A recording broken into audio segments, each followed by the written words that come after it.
الصلاۃ والسلام علیک یا رسول اللہ وعلی آلک و اصحابک یا حبیب اللہ۔ پیارے محترم ناظرین، آج کی اس ویڈیو کے اندر ہم نبی کریم صلی اللہ علیہ وآلہ وسلم کا اپنی امت سے پیار یہ بیان سماعت کریں گے۔ اس کو مکمل سنیے گا، انشاءاللہ آپ کو بہت فائدہ حاصل ہوگا۔ تو سب سے پہلے ہم درود شریف کی فضیلت سنتے ہیں کہ فرمان مصطفیٰ صلی اللہ علیہ وآلہ وسلم ہے، جس سے یہ پسند ہو کہ اللہ پاک کی بارگاہ میں پیش ہوتے وقت اللہ تعالیٰ اس سے راضی ہو، اسے چاہیے کہ مجھ پر کثرت سے درود شریف پڑھے۔ الصلاۃ والسلام علیک یا رسول اللہ وعلی آلک و اصحابک یا حبیب اللہ۔ پیارے محترم ناظرین، اللہ پاک کا کروڑہ کروڑ احسان کہ اس نے ہمیں اپنے پیارے حبیب صلی اللہ علیہ وآلہ وسلم کا امتی بنایا۔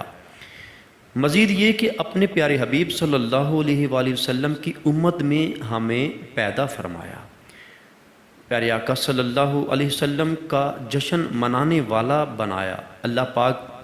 پارہ نمبر 4 سورہ آل عمران آیت نمبر 164 میں ارشاد فرماتا ہے، لَقَدْ مَنَّ اللَّهُ عَلَى الْمُؤْمِنِينَ إِذْ بَعَثَ فِيهِمْ رَسُولًا مِّنْ أَنفُسِهِمْ يَتْلُو عَلَيْهِمْ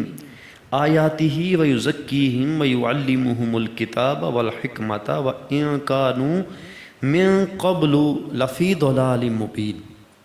ترجمہ کنز الایمان، بے شک اللہ کا بڑا احسان ہوا مسلمانوں پر کہ انہی میں سے ایک رسول بھیجا جو ان پر اس کی آیتیں پڑھتا ہے اور انہیں پاک کرتا اور انہیں کتاب و حکمت سکھاتا ہے، اور وہ ضرور اس سے پہلے کھلی گمراہی میں تھے۔ اس آیت مبارکہ کے تحت صراط الجنان فی تفسیر قرآن میں ہے، مراد یہ ہے کہ اللہ پاک نے عظیم احسان فرمایا کہ انہیں اپنا سب سے عظیم رسول عطا فرمایا۔ کیسا عظیم رسول عطا فرمایا کہ اپنی ولادت مبارکہ سے لے کر وفات شریف تک اور اس کے بعد کے تمام زمانے میں اپنی امت پر مسلسل رحمت و شفقت کے دریا بہا رہے ہیں۔ پیدائش کے وقت ہی آپ صلی اللہ علیہ وآلہ وسلم نے ہم امتیوں کو یاد فرمایا۔ شب معراج بھی رب العالمین کی بارگاہ میں یاد فرمایا۔ وفات شریف کے بعد قبر منور میں اتارتے ہوئے بھی دیکھا گیا تو حضور صلی اللہ علیہ وآلہ وسلم کے مبارک ہونٹوں پر امت کی نجات و بخشش کی دعائیں تھیں۔ راتوں میں جب ساری دنیا آرام کرتی، وہ رحمت والے آقا صلی اللہ علیہ وآلہ وسلم اپنا بستر چھوڑ کر اللہ پاک کی بارگاہ میں ہم گناہ گاروں کے لیے دعائیں فرمایا کرتے۔ قیامت کے دن سخت گرمی میں شدید پیاس کے وقت رب قہار کی بارگاہ میں ہمارے لیے سر سجدے میں رکھیں گے اور امت کی بخشش کی درخواست کریں گے۔ کہیں امتیوں کے نیکیوں کے پلڑے بھاری کریں گے تو کہیں پل صراط سے سلامتی سے گزاریں گے، کہیں حوض کوثر سے سیراب کریں گے، کہیں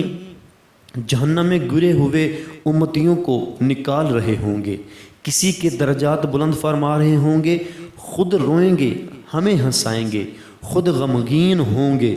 ہمیں خوشیاں عطا فرمائیں گے، اپنے نورانی آنسوؤں سے امت کے گناہ دھوئیں گے۔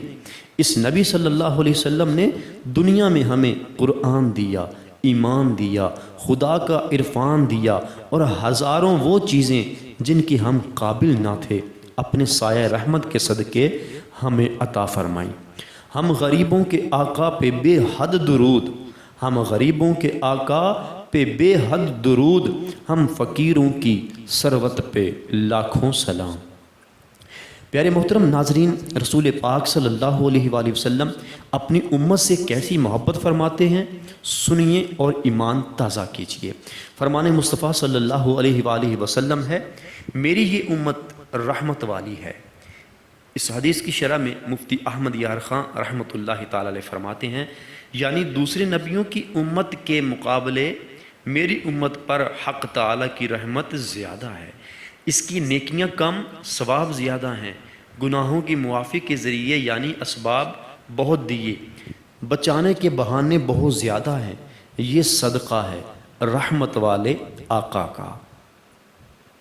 رحمت والے آقا، برکت والے داتا، شفقت والے مولا صلی اللہ تعالیٰ علیہ وآلہ وسلم نے ظاہری وفات کے وقت حضرت سیدنا جبرائیل امین علیہ السلام سے فرمایا کہ میرے بعد میری امت کے لیے کون ہوگا؟ تو اللہ پاک نے حضرت سیدنا جبرائیل امین علیہ السلام کی طرف وحی فرمائی کہ میرے محبوب صلی اللہ علیہ وآلہ وسلم کو خوشخبری سنا دیں کہ میں اسے اس کی امت کے سلسلے میں رسوا نہیں کروں گا، اور اسے یہ بشارت بھی دے دے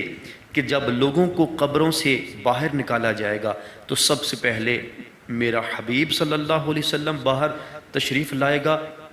جب لوگ جمع ہوں گے تو میرا محبوب صلی اللہ علیہ وآلہ وسلم ہی ان کا سردار ہوگا، اور جب تک اس کی امت جنت میں داخل نہ ہو جائے تمام امتوں پر جنت حرام رہے گی۔ یہ سن کر امت کے غمخوار مدینے کے تاجدار صلی اللہ تعالیٰ علیہ وآلہ وسلم نے فرمایا، اب میری آنکھیں ٹھنڈی ہوئیں اور میرا دل خوش ہوا۔ خلیفہ اعلیٰ حضرت مولانا جمیل الرحمن قادری رحمۃ اللہ تعالیٰ علیہ ہم غافلوں کو جھنجھوڑتے ہوئے فرماتے ہیں، کہو ہر روز کتنی بار تم یاد اس کی کرتے ہو، خیال امت آسی جسے آٹھوں پہر آیا۔ یعنی سرکار دو عالم صلی اللہ علیہ وسلم تو ہمیں ہر وقت یاد کرتے رہے، یہ بتاؤ کہ تم دن میں کتنی بار یاد کرتے ہو؟ میرے آقا اعلیٰ حضرت امام احمد رضا خان رحمۃ اللہ تعالی علیہ فرماتے ہیں کہ جو نہ بھولا ہم غریبوں کو رضا،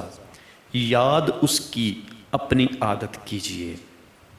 حضرت سیدنا شیخ عبدالعزیز دباغ رحمۃ اللہ تعالی علیہ فرماتے ہیں کہ سب سے اعلیٰ درجے کی جنت جنت الفردوس کے رہنے والوں میں اکثریت محمد رسول اللہ صلی اللہ علیہ وآلہ وسلم کی امت کی ہوگی۔ چند مخصوص لوگوں کے سوا باقی ساری امت آٹھوں جنتوں میں سب سے اعلیٰ جنت یعنی جنت الفردوس میں رہے گی۔ رسول رحمت صلی اللہ علیہ وآلہ وسلم اپنی امت سے بہت محبت فرماتے ہیں، اس لیے آپ صلی اللہ علیہ وسلم کی خواہش تھی کہ آپ صلی اللہ علیہ وآلہ وسلم اپنی امت کو اپنی نگاہوں کے سامنے رکھیں۔ محدث اعظم پاکستان حضرت مولانا سردار احمد چشتی رحمۃ اللہ تعالیٰ علیہ فرمایا کرتے تھے کہ حضور پاک صلی اللہ علیہ وآلہ وسلم تو ساری عمر ہمیں امتی امتی یعنی میری امت کہہ کر یاد فرماتے رہے، قبر انور میں بھی امتی امتی فرما رہے ہیں اور حشر تک فرماتے رہیں گے۔ حق یہ ہے کہ اگر صرف ایک بار بھی امتی فرما دیتے اور ہم ساری زندگی یا نبی یا رسول اللہ یا حبیب اللہ کہتے رہیں، تب بھی اس ایک بار امتی کہنے کا حق ادا نہیں ہو سکتا۔ اعلیٰ حضرت امام محمد رضا خان رحمۃ اللہ تعالیٰ علیہ بارگاہ رسالت میں عرض کرتے ہیں کہ جنہیں مرقد میں تا حشر امتی کہہ کر پکارو گے، ہمیں بھی یاد کر لو ان میں صدقہ اپنی رحمت کا۔ پیارے محترم ناظرین، اللہ اکبر، ہمارے پیارے پیارے آقا مکہ مدینے والے مصطفیٰ صلی اللہ علیہ وآلہ وسلم اتنا خیال فرمائیں، کاش کہ ہم بھی اپنے محسن آقا صلی اللہ علیہ وآلہ وسلم کی یاد کو صرف زبان سے نہیں بلکہ عملی طور پر بھی اپنی زندگی کا معمول بناتے ہوئے سنتوں کی چلتی پھرتی تصویر بن جائیں۔ اللہ تعالی ہم سب کو پیارے آقا صلی اللہ علیہ وآلہ وسلم سے سچی پکی محبت عطا فرمائے اور پیارے آقا صلی اللہ علیہ وآلہ وسلم کی سنتوں پر ہمیں چلتے رہنے کی توفیق عطا فرمائے اور آقا کی محبت میں ہی آقا کی زیارت کرتے ہوئے اللہ تعالی ہمیں موت نصیب فرمائے، آمین بجاہ نبی الامین صلی اللہ علیہ وآلہ وسلم۔ ایک اور محبت بھرا واقعہ سماعت کیجئے کہ نبی رحمت شفیع امت صلی اللہ علیہ وآلہ وسلم نے ارشاد فرمایا کہ انبیاء کے لیے سونے کے ممبر بچھائے جائیں گے، وہ ان پر بیٹھیں گے اور میرا ممبر باقی رہے گا، میں اس پر نہ بیٹھوں گا بلکہ اپنے رب کے حضور سیدھا کھڑا رہوں گا، اس ڈر سے کہ کہیں ایسا نہ ہو کہ مجھے جنت میں بھیج دے اور میری امت میرے بعد رہ جائے، پھر عرض کروں گا یا رب امتی امتی، اے رب میری امت۔ اللہ پاک فرمائے گا اے محمد تیری کیا مرضی ہے، میں تیری امت کے ساتھ کیا کروں؟ عرض کروں گا اے رب میرے ان کا حساب جلد فرما، پس میں شفاعت کرتا رہوں گا یہاں تک کہ مجھے ان کی رہائی کی چٹھیاں ملیں گی جنہیں دوزخ بھیج چکے تھے، یہاں تک کہ مالک داروغائے دوزخ جہنم پر مقرر فرشتہ عرض کرے گا اے محمد آپ نے اپنی امت میں رب کا غضب نام کو نہ چھوڑا۔ سبحان اللہ، کتنی محبت بھری یہ حدیث ہے کہ پیارے آقا صلی اللہ علیہ وآلہ وسلم اپنے تخت پر نہیں بیٹھیں گے بلکہ اپنی امت کی فکر میں کبھی دوزخ میں جا کر اپنے غلاموں کو وہاں سے نکال رہے ہوں گے، اللہ کی بارگاہ میں اپنی امت کے لیے دعائیں کر رہے ہوں گے۔ اللہ تعالی ہمارے آقا پر بے حد و بے حساب درود نازل فرمائے،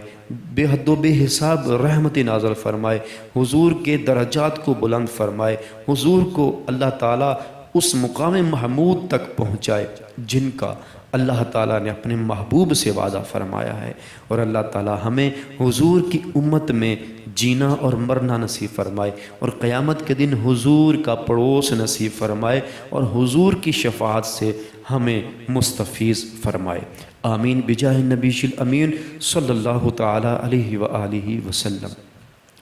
جی محترم ناظرین، امید ہے آپ نے یہ بیان مکمل سنا ہوگا۔ اگر آپ نے اس بیان کو مکمل سنا ہے تو آپ کو اگر اچھا لگا تو ہماری ویڈیو کو لائک ضرور کیجئے، اچھا سا کومنٹ کر دیجئے، اور ساتھ ہی بیل نوٹیفیکیشن کو